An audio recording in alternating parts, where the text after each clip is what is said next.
Comment la ville d'Aubervilliers, qui a l'un des taux de criminalité les plus hauts en France, soit aussi chère? Beaucoup de gens ne comprennent pas les prix élevés d'Aubervilliers malgré son taux d'insécurité, ce que je comprends totalement. Regardez ça de plus près. En 2024, plus de 7700 crimes et délits ont été recensés, ce qui la place parmi les villes les moins sûres de sa catégorie. En 2025, elle a été classée la 12e ville avec le plus de criminalité, mais les prix ont quand même fortement augmenté les années passées. Alors pourquoi ce paradoxe? D'abord, il faut regarder la dynamique récente, pas seulement les clichés. Contrairement à ce qu'on imagine, la délinquance est globalement en baisse. Sur un an, on observe environ moins 5% de délinquance globale. Certaines catégories reculent fortement, les vols avec armes, les trafics de stupéfiants, les dégradations, les escroqueries, même les vols violents ont été divisés par plus de 2 en quelques années. Il y a évidemment encore des gros points noirs. Les cambriolages de logements, par exemple, ont fortement augmenté en 2024, mais sur une période plus longue,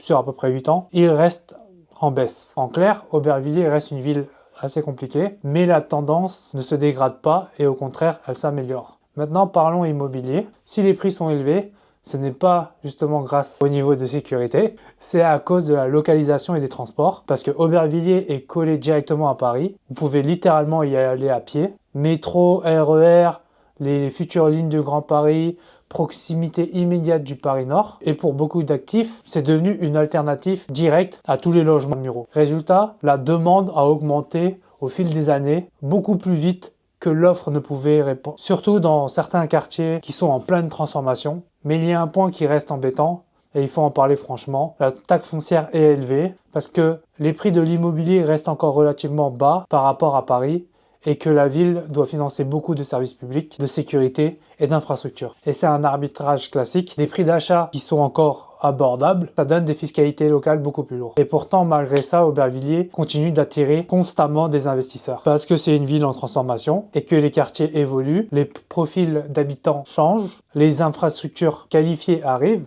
et les prix s'ajustent progressivement. C'est une ville qui progresse lentement mais sûrement. Je connais des biens, des gens qui ont acheté un appartement il y a 6 ans, qui ont déjà pris 50% de valeur. Ceux qui investissent aujourd'hui parient sur l'amélioration progressive, pas sur la situation actuelle. Et on est tous d'accord que Aubervilliers, ce n'est pas un choix évident, mais c'est exactement pour ça que certains y voient justement une opportunité. Et vous, seriez-vous prêt à investir dans une ville comme Aubervilliers ou est-ce que le risque vous paraît trop élevé? Même les vols violents